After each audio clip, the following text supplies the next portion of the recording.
말씀 보겠습니다. 잠언 18장 5절 말씀입니다. 같이 읽겠습니다. 악인을 두둔하는 것과 재판할 때에 의인을 억울하게 하는 것이 선하지 아니하니라. 아멘. 잠언 18장 5절 기준을 무너뜨리지 마라 라는 제목으로 말씀 보도록 하겠습니다.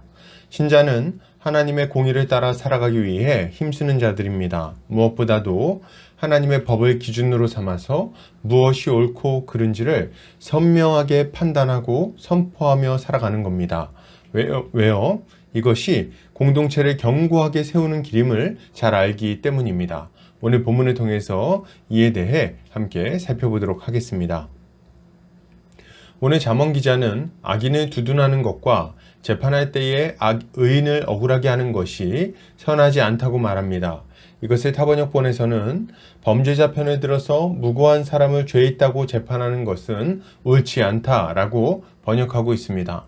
본문은 재판에서 악인을 두둔하고 의인을 죄 있다고 판결하는 것이 선하지 않다고 말합니다. 이것은 구계명과 관련된 교훈인데 자기의 이익에 따라 기준을 무너뜨리고 공의를 굽게 하는 것이 큰 죄임을 알려주고 있는 것입니다. 오늘 본문은 악인을 두둔하는 것과 의인을 억울하게 하는 것이 선하지 않다고 말하고 있습니다. 이것은 재판이 공의롭게 진행되지 않는 상황을 말하고 있는 건데요. 보통 이런 일은 재판하는 사람이 자기의 이익이나 사적 관계에 의해서 공의를 무시할 때 일어나는 일입니다. 그리고 이렇게 재판을 굽게 하는 행위는 개인으로 보자면 한 사람을 억울한 피해자로 만드는 행위인 동시에 한 명의 악인이 죄 가운데 계속 거하도록 방치하는 행위라고 볼 수 있어요. 또한 이런 불의한 재판은 한 사회의 공의를 지켜내는 최후의 보루로서의 역할을 부정하는 행위이기 때문에 사회의 공의를 무너뜨리고 악이 번성하도록 만들고 맙니다. 그렇기에 하나님은 이런 불의한 재판에 대해서 크게 책망하고 심판하시는 거죠. 그런데 이런 불의한 재판이 가져오는 또 하나의 큰 부작용이 있습니다. 그것은 한 사회 안에서 무엇이 옳고 그른가에 대한 기준을 무너뜨린다는 겁니다. 재판은 다른 말로 하자면 옳고 그름의 선명한 기준을 세우는 행위라고 할 수 있어요.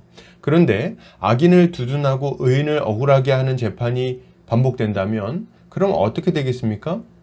사람들의 머릿속에서 옳고 그름의 기준이 흐트러져 버리게 되는 겁니다. 또 재판 한 번뿐이겠습니까? 그때그때 기준이 달라질 거 아니에요. 그러니 이런 기준은 쉽게 무너져 버리게 되는 겁니다.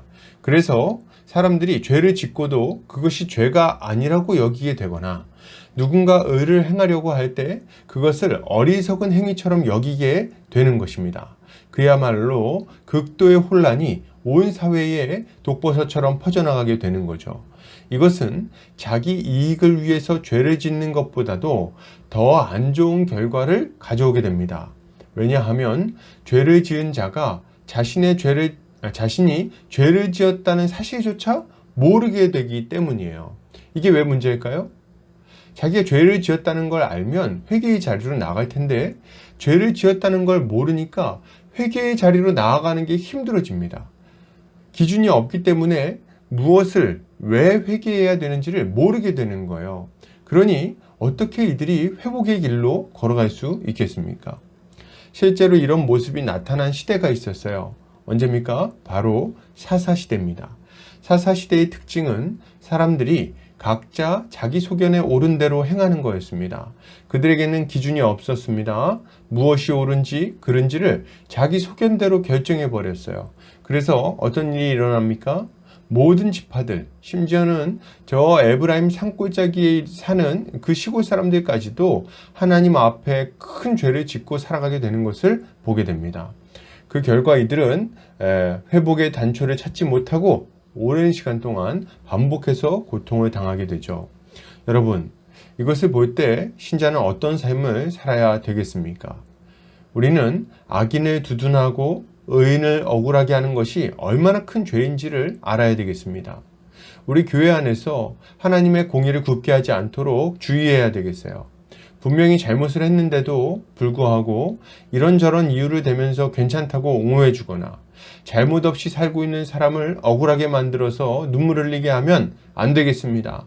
만약 선명한 기준이 세워지지 않는다면 교회 안에는 혼란이 찾아오게 될 거예요.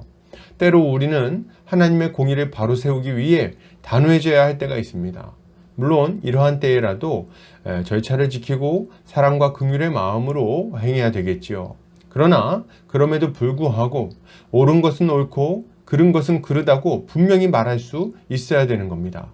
하나님의 공의가 교회 안에 분명한 기준으로 자리 잡게 되면 모든 형제 자매들이 그 선명한 기준을 가지고 의로운 삶을 살기 위해 힘쓰게 될 거예요. 그러므로 우리는 이것을 위해 이 기준을 분명히 세우기 위해 충성을 다해야 하는 것입니다. 결론을 드립니다. 여러분, 하나님의 선명한 기준을 무너뜨리지 맙시다. 도리어 하나님의 기준을 더욱 선명하게 드러내어서 공의가 증진되도록 합시다. 이렇게 할 때 교회는 더욱더 거룩하고 힘있는 모습으로 세워지게 될 것입니다. 오늘도 주님의 지혜로 승리하는 성도님들 되시기를 주의 이름으로 축복합니다.